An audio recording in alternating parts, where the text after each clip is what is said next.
much noise. Find the signal. The pulse. Yeah. Find the signal. Find the signal. Beyond the headlines, we cut right through. Find the signal. What's fake and what's not. The pulse tells you.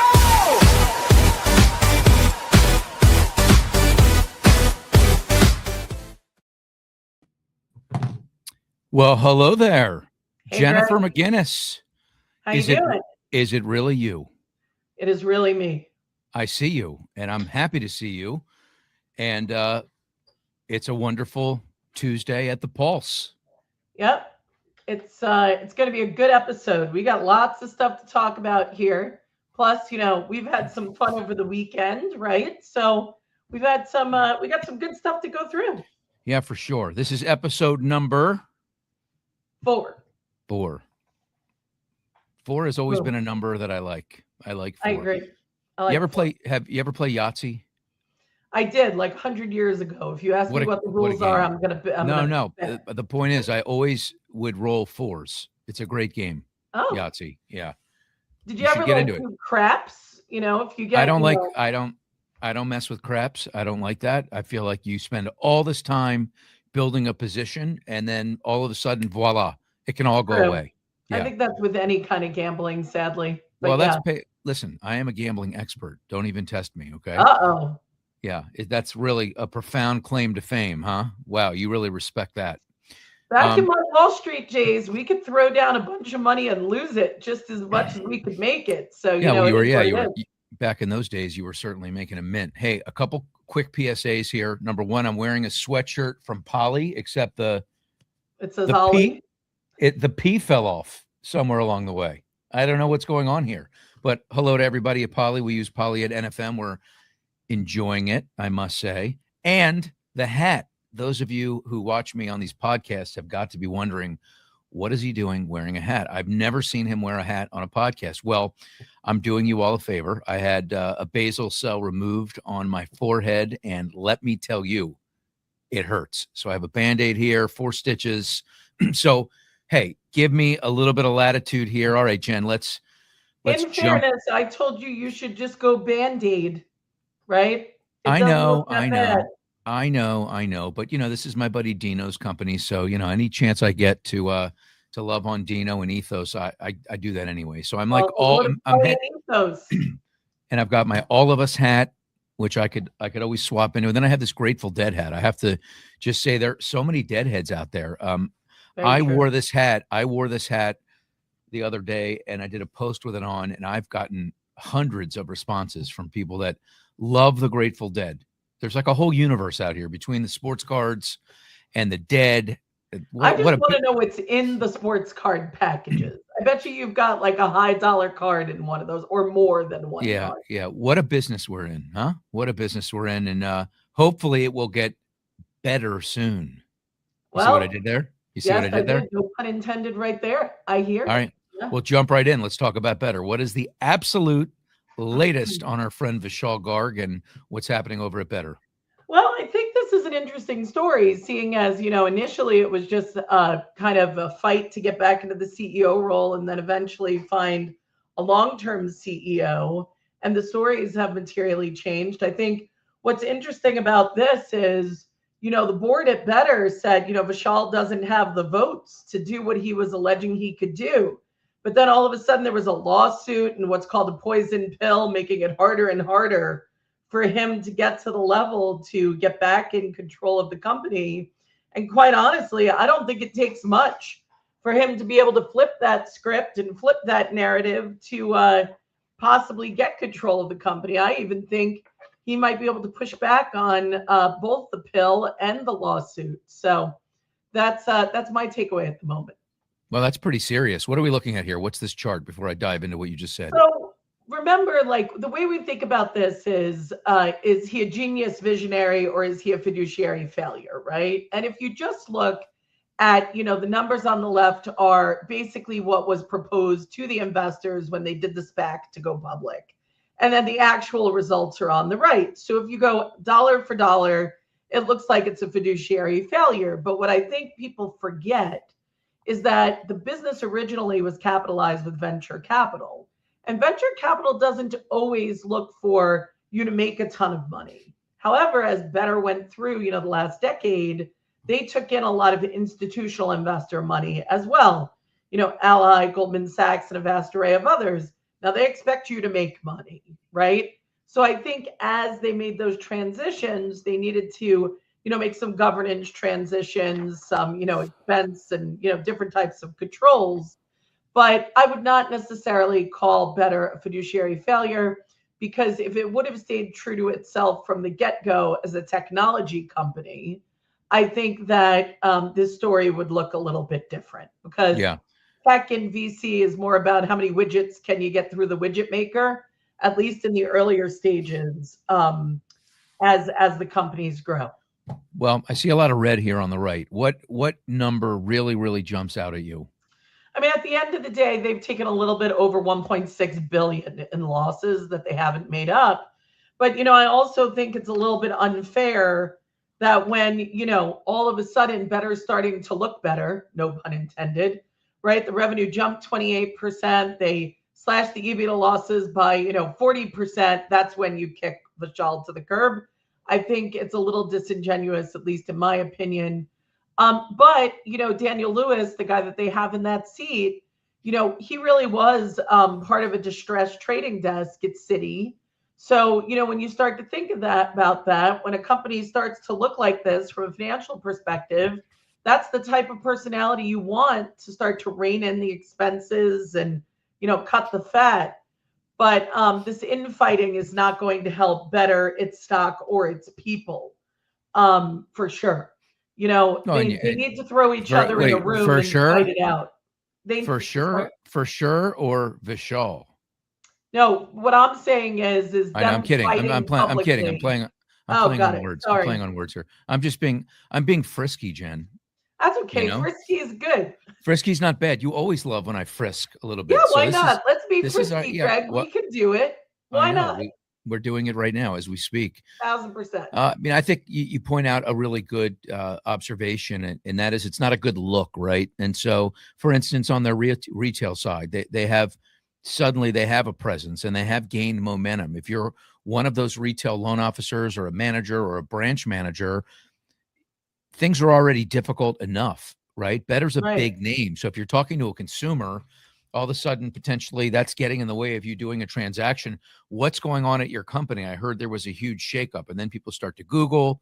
And when you Google, you find other things that have happened there, transpired. For instance, the mass layoff that's well known after COVID. So it is not a good look at all. And all it takes is a few defections to really hurt them from a origination standpoint. So hopefully that doesn't happen. I look at Better as a tech company. That's what I look at Better as. I mean, the problem is they kind of bastardized that over the years, right? Really trying to become, what you call the flywheel. If you looked at the rest of this investor deck, it really was almost a very early version of what you're seeing in the consolidation happening today. Better Realty, Better Title, Better Mortgage, etc. Right? And the consolidation effect just much earlier. So, what I would say is the reason that I think they should go throw themselves in a room and, fight it out behind the scenes is they do have Neo Home Loans, and Neo is doing well. They're profitable. Ryan's running a good business there. And, you don't want to end up losing what was getting you moving in the right direction, which was, well over 50% of the loans that they did to get them back into the better position that they currently are in the process, just to win from an egotistical perspective. So my opinion is Daniel and Board and Vishal, go lock yourselves in a room, fight it out, come out and have a resolution so that the company can move forward. Would you be willing to referee that conversation? Absolutely. You could arbitrate it, you think? As a matter of fact, I probably could make the arguments for both sides. Okay. Well, they should give you a call. I would trust you to do that. So, Vishal, just to put a bow on this, Vishal is not a mortgage guy. He would tell you that. And so I think it is worth asking the question, do you need somebody in that seat that understands the business? It's very hard for people on the outside to come in and hit a grand slam, let alone a double in the gap. But I think you have to, sit back for a minute and say, well, Vishal may not have originally been a mortgage guy. He's been in mortgage now for 10 plus years. So can you really say he's not a mortgage guy, or is he a quasi mortgage tech guy, right? That's a good point. Yep. Let's move on to UWM. Okay. What is going on at UWM? You made this slide. I didn't. Matt Ishbia, don't come after me. Go after Jen. I think she lives in the same state as you. I'm not sure. I do.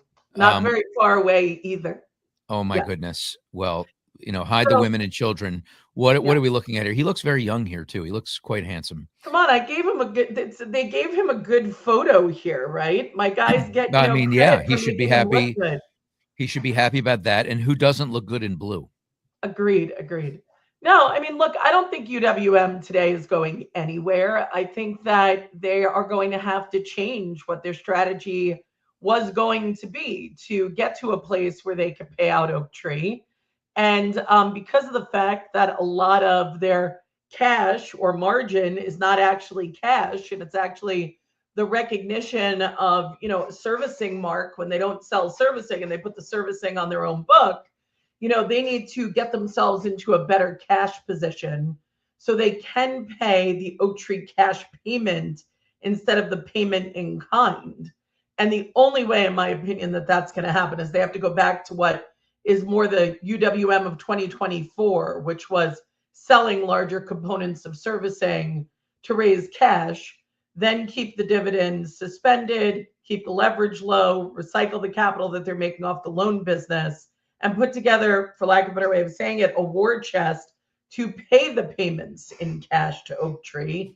And if they do, and they can keep their volumes consistent to where they are, I'll call it the 160, 170 range that they've generally been at, I think they have a very good shot of being able to pay off Oaktree. But I will tell you, it's not going to happen in all cash if they want to do it in 3 years. It's going to be sizable slugs of cash, taking in less servicing, and then it's going to be doing a cheaper financing at the end to pay out the rest.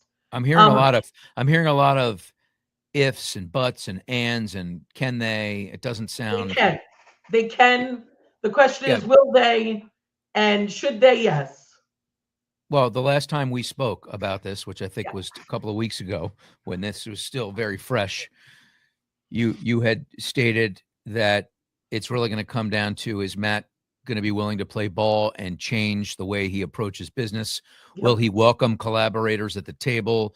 You've now had 2 weeks to let this all sink in, and you come with an image like this. Is UWM on its way out? What is the answer, Jen? Do you think UWM is on its way out? Let's put the ifs and ands and buts in this. What do you think is going to happen? No. Give us your best guess. No, you say no. I say no. Now, if rates stay at 6 3/4 and higher for the next 12 to 24 months, what do you say? He does not need a refi boom in order to stay in business and pay off Oaktree. Well, it would help, right? It would help. It would help any lender to do more loans in a refi boom. But with that said, he doesn't need one to get. Well, why do you say that, though? Why do you say that? Because that's the environment we're in right now, and he's gasping for air. So why it would be normal to think another year or two in this same environment, what's going to be different in the next 12 months than has been in the last year or two that has put him in this spot? Is it better decision making? Yeah. What is it? He's not gasping for air because he didn't do loan origination. He's gasping for air because he was too highly levered, right? And his hedge ratios were way upside down. Well, now he's even more levered. Now he's got people on the board, and he's less levered. So well, he borrowed the money to pay off the debt, but he still owes that money.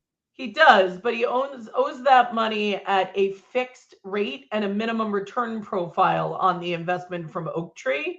So it's a more finite dollar amount. The longer that it stays in, the more expensive it becomes, which is, if I'm Matt, I should be looking to get rid of Oaktree, no offense, Oaktree, when I say get rid of you, by year 3. So do you feel like he's dealing from a position of strength or weakness? I think that they have to revisit the original business strategy they were executing on. Their original strategy was take servicing in-house and keep growing that servicing book larger and larger and own a lot more MSR. He doesn't have enough cash if he doesn't sell more of that MSR in order to get Oaktree out. So your take on the Two Harbors deal? We'll go back even another 2 weeks. So we're going back basically a month now. Way back, And May. well, Yeah. we're going back because there are mixed opinions on that, and of course you've got the $600 million bet that was tagged on the back of that, which we know two completely different things. Yeah. So what do you think now that you've had a month to let that dust settle, that was all about? Was it about just getting the asset and leveraging that to end up in the same position, just take money from another kitty, or was it something else? No, I actually think what Matt said when they started to renegotiate the price was true, that he was really only interested in the servicing book. And I think he was interested in the servicing book because he could realize the servicing mark, which would equalize the balance sheet, at least optically, not necessarily with liquid cash, so that his leverage ratios would not look as bad. In the long run, I actually think him ending up not with Two Harbors and doing the Oaktree deal, if he can pay them off in 3 to 4 years, is the better outcome for UWM. Greg, you're on mute. Can he pay them off running the business exactly as he has the last 2 years? He can, as long as he starts to sell more MSR. He only sold 800 million of 2 billion of MSR this past year. He needs to go back to selling like 2 billion of 2 billion. Or just shy of it. I don't have their. I didn't think they had. I didn't think they had 2 billion. Do you have the count of? Do you have that anywhere? Yeah. So how much servicing do they have currently, roughly? So the new servicing creation was approximately $2 billion worth of servicing in the last year, and he actually sold 801 million. Right. So he needs to sell more servicing and recognize cash from the servicing, not just booking. All right, so let me ask you a question about servicing now, because you are so expert at so many things, but in particular, the secondary market as well as anybody. When you see lenders selling MSRs, what are you to think? Well, I mean, it depends. So, I can ask you a few very pointed questions then, because I actually on LinkedIn yesterday did a post. And I got this data from my friends at Recursion and Lee Chang. They do great things, tracking, a lot of securities and Ginnie and Fannie and Freddie and all these things. And so I'm looking at the most active companies in MSR transactions. I should have pulled it up, but like for instance, Cardinal sold 56,772 MSRs. Union Home Mortgage, 53,000. When I look at those two names, they're in the IMB space. What do you make of that? So I think, everybody has to remember that every single mortgage that's originated is technically two assets. It's the mortgage itself and it's the right to service the mortgage. And they each have associated cash flows. If, you're selling servicing released, you're selling the mortgage and the servicing rights together. If you sell retained, then you're keeping the servicing for a period of time. The real question is, for the 50,000 odd numbers that you're talking about, are they newly originated MSR? Are they aged MSR? What's the average coupon interest rate of those MSRs? And what's also the pay performance on the MSRs? Usually they're going to sell the performing MSRs because they get the highest multiple on the execution to sell them, and therefore the most cash. Well, why would somebody sell an MSR right now when rates are higher than they probably thought they should be when they got the paper, right? Because it's going to throw off more money with rates higher. Well, so isn't it? About it Don't people sell servicing to free up cash? Isn't that the number one reason? Yeah, but some people just sell the mortgage and the servicing together to just get more cash in the door immediately too. It's not necessarily to only raise cash. Well, you It, don't, but no, Jen, how often are companies deciding to service, not allocating all very that, often unless you're the bigger hold on, guys. hold on, allocating all that cash Mhm.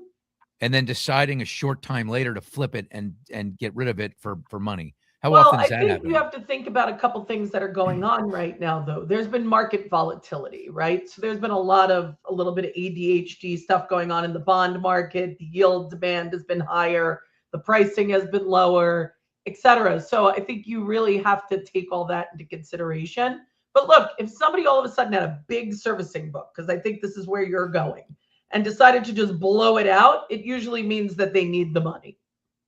Yeah, that's what I'm thinking. That's just the question I'm asking, which is normal. I mean, you see what just happened with Nexa and U Mortgage. Like, this is a tougher time than anybody expected. No one thought we would still be in the fight. We're fighting this drastically all these years after COVID. It is. There are headwinds like we've never seen before, and you have to wonder now that we're through spring season if we're going to see a whole lot more consolidation. I mean, our pipeline is slowing down. All pipelines across America are slowing down naturally with rates remaining sticky, the war continuing, and spring season over.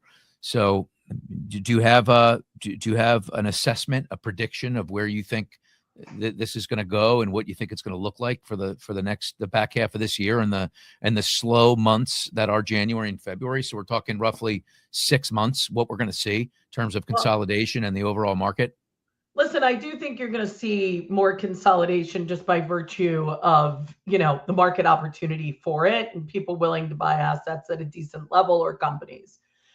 With that said, I do think that lenders have an opportunity to flip the script on certain products and really put themselves in an advantageous place to create more pipeline of first lien mortgages. I think we talked about this briefly on one of the other shows. Stop with the closed end seconds of the second lien HELOCs, especially for the I hate my, house, I love my rate people, and, really start to get that migration happening in the market. Once the migration happens in the market, values generally are going to stabilize and people are going to start to feel better about things. So I think there's opportunities to do that. That's just one example.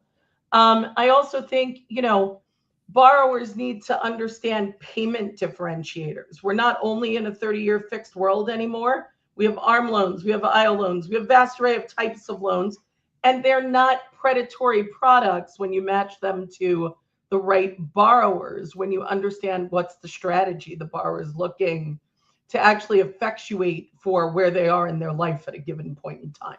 But to my question, now I understand what you're saying, and I can appreciate that. It's always a great market, right? If you're talking to a client, it's always a good time to buy. Historically, you've been able to say that, so I understand that. And there are some very creative products, although we're going to talk about non-QM in a moment, and we've already covered HELOCs. So I think those are the two areas where there's more and more traction happening and more market share happening. But back to my question, like September, October, November, December, January, February, 6 months after the spring market, with the war going on, with the consumer hurting, with rates hovering around 7%, do you think we're going to see more consolidation in the mortgage industry? I already said that. Like a considerable amount, not just the normal. No, I don't think you're going to see like 50% of the market envelope into itself. No. Okay. All right. I think, Let but me go I back. have to say, think about this though. The Nexa U mortgage consolidation makes sense, right? And, you have to think about it that way. Going back to our UWM discussion 2 minutes ago, right? Think about the fact that both of those guys at one point were very much UWM all-inners, right? And now Nexa has built itself, and Anthony's $2 billion a year, at least last year, consolidated into that. You're talking about a $14-15 billion lender mortgage brokerage shop. Okay. Now you take the fact that Mike Cordes has started a servicer. They have the for sale by owner joint venture. and a couple of other things. And now you're in a place where you're saying, oh, interesting. Will this make a material change for somebody like Ishpa today? No, right? But when the brokers start to get big enough that they can demand competitive price from multiple wholesale lenders, that puts the broker in the power seat. Yeah, well, maybe right? that's the story. Maybe that's the story here. Maybe that's the story. And the irony is that Anthony Casa and Mike Cordes, they did ride the UWM wave. They were all inners, as you said. So, but now all of the sudden they've grown up. They're not little kids anymore. They're adolescents. Now they're big adults. All of a sudden, it's interesting what you're saying. They could start their own movement. They could make their own demands. They could make it so UWM has to improve their pricing, like you said, because they've not always been a price leader. In fact, I believe it's very infrequent when they're a price leader, except for when they want to buy the market and lose money, which they can't afford to do anymore. We just talked about their current position.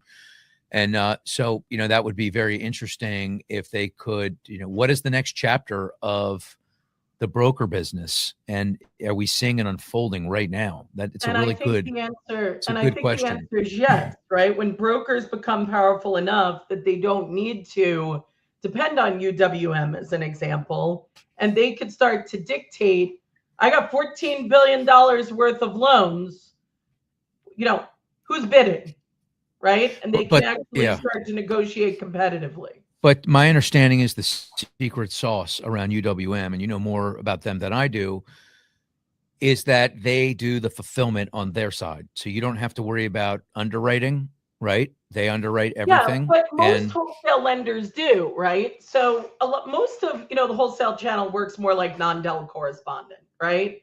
So, the more heavy lift of the underwrite is happening with the wholesale lender itself. But, for example, where U Mortgage had been the majority of the loans, at least, in the most recent time, were going to UWM, Nexa had started to diversify already and has, what Mike has been quoted as saying 10 to 15 different wholesale lender takeouts, right? So from a diversification perspective, he also was quoted saying UWM is not the best price all the time, right? And it hasn't been for a while. So I think, what you want to look at here is, even when you may be the biggest wholesale lender that's out there, it is possible that you grow up these brokers to a place where they can really be powerful on their own. Well, why wouldn't Cordes just emulate what UWM has done and just do it better? Well, if you think about it, he kind of is, except for the fact that he's smart enough to set up independent entities for things like the servicer, not connect them to the same core business, right? So, for example, it's not Nexa Lending also is the servicer. Evo Lend is a separate company with similar owners, but it's not the same company. So how well do you know Mike? Do you know him at all? I don't know him extremely well. I know the business just from watching it grow. You watched the partners split up. You saw that happen. Yeah, right? I saw that whole thing. There's lots of noise and drama. And listen, at the end of the day, if anybody's honest about it, wholesale is one of the hardest channels to build, run, and manage, right? It just is. And there's usually more noise surrounding the broker business than, certain direct independent mortgage banking. And yes, I'm aware of all the noise. I'm aware of the guy that likes to, send all the links from all the different guys speaking about all the brokers and UWM and everything else. The reality is there are stories everywhere, and you have to be close enough to know what is real and what's imagined. Yeah. I mean, I think the bottom line is you just look at the scoreboard. Exactly. And Mike Cordes is in the lead. Yeah, I mean, but the other thing is, give props personally to both Anthony Casa and Mike Cordes. They have gotten their proverbial crap together. They are probably healthier today than they ever have been. And maybe that's one of the reasons. Why do you say that about why do you say that about Casa? Well, he's healthier. Let me time out here. I think I know where you're going. You mean on a personal level? On a personal level. Okay, right. I was going to say, because someone might be listening going, well, how can you say a guy that just had an asset sale and is full, shutting his company down is healthy? You don't mean business-wise, not to say he's not healthy business-wise. That would just be a conversation. You mean he's been very outspoken about how he's sober now. how he's changed his life, I'm how talking he's about looking at things differently. personally. Yeah, I mean, it's amazing what he's done. Yeah, He's agreed. and I'm a big fan of his, and I know him pretty well. I'm just starting to get to know Mike. I didn't know him when he was in whatever he was in, but look, these are two guys that in their worst of times didn't get along very well. Now it appears they're in their best of times. So it's almost like two people meeting for the first time. When I interview them later today, I'm going to ask that question. Thank you so much for that. Yeah, and Context just too. a heads up, it actually sounds like Todd on their team actually was part of the bridge for that. Todd at one Yeah. point worked for U Mortgage and then Yeah. moved to Nexa.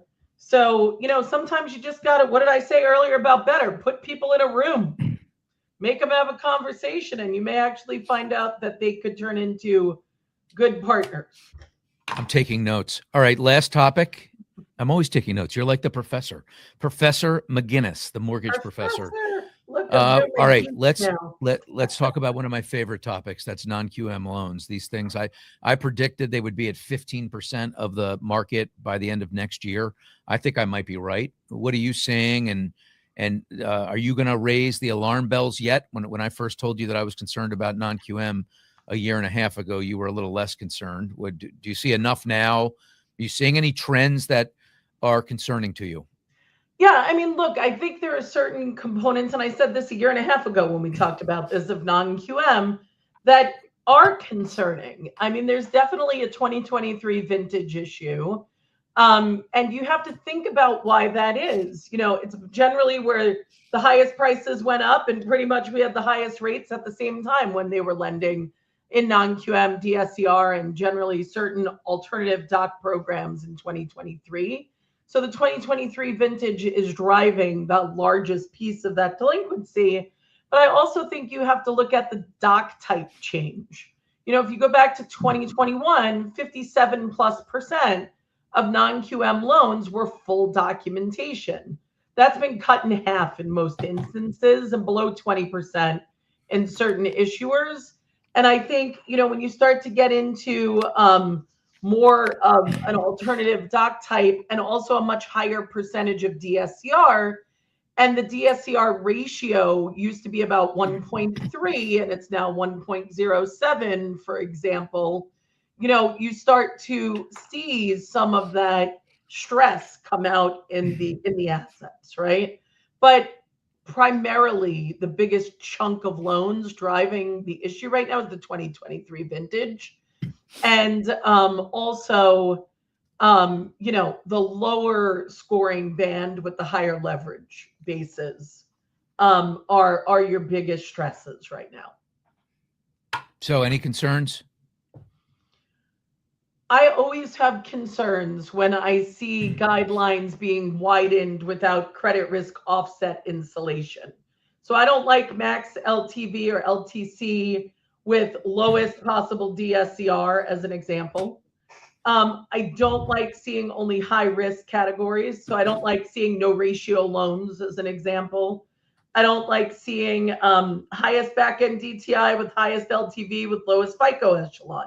And that does exist in certain deals. And I think you've seen securitizations of these types of loans, change over time. The one, there are two issuers that have slightly tightened their band. One is Onslow Bay, which is the OBX securitizations.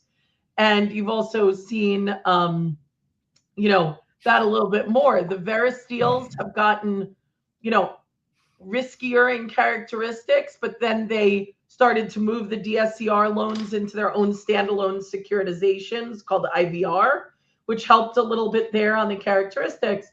But if you really track these, Greg, the FICOs are pretty consistent, up or down slightly. The LTVs are, up or down by 5%. But I'm telling you, it's doc type, and especially that 2023 vintage that's overly stressed. Big time. Interesting. Well, it's certainly something we're going to continue to keep an eye on. Do you think that what percentage do you see in the next 18 months DSCR and the whole group of non-QM loans getting to? You think it can approach 15% of the market? So it's non-agency, not non-QM. So I think you'll be 15 to 20% of the market. And I think we have to recognize that Fannie and Freddie at this point are only 48% of total loans. We're not in that 90% number anymore. Yeah, we have a top producer here that refers to non-QM as the old Alt-A, and we know how that story ended. No, but that's not true. Alt A wasn't your issue. Alt B minus, and subprime were your issues back then, because I was there, right? And it wasn't that the product. So you're the reason for the financial crisis. No, I'm not the reason, but I'm the one that cleaned up the mess for sure. Let's go. What I'm saying That's why you have so many posters with your picture on it, because you're that good. Well, I mean, you know, Latasha made me take that thing home with me, and she has one too. I know. Well, you're two of the greats. That's why. Yeah. All right. Yeah. Let's get a last word in here, and then let's wrap it up. Yeah. What I would say to you, Greg, is not the products aren't the problem. It's when they start being given to the wrong people with the wrong credit characteristics. That's when they become a problem. And when the boxes are widened to the point that the aggregators know they're risky, but they do it anyway. I'm going to take off my hat now. What do you think about that? Very exciting. This is my PSA, everyone. This is why I wore a hat. There's 4 stitches under here. See, I don't think you look that bad. What do you mean that bad? How about I don't think you look bad? What is this that bad shit? What the hell? I want you to get like a cool like Band-Aid design or something. Maybe like, you know, baseball cards. That's what 4 stitches. See this right here? You know what that is? It's the cotton that I see. So this thing hurts. Yeah. This thing hurts so bad right here. Yeah. Yeah. So I took this piece of, this is how I've been tricking myself, because I like to wear hats. So I put this on and I put this under, and it takes the pressure off of here. So I've got this fake indentation. But you know, what's interesting is I took a picture before I had this removed on Friday, and I said, wear sunscreen, people. And then I started to get all these jokers telling me how sunscreen's bad for you and how it leads to more cancer. I'm like, come on, man, give me a break. How about stay out of the sun, wear a hat, don't wear baby oil, right? Whatever. Yeah, I mean, here's the reality. Anything not in moderation is bad for you, right? Yeah. So like people are always entire body an entire bottle of sunblock every morning. I can understand that, but otherwise, I think you're fine. This has been amazing. In a couple of hours, I'll be talking live to Mike Cordes and Anthony Casa. I believe it will be the first live interview they've done together. I'm looking forward to that. That's at 3:00 on this same channel.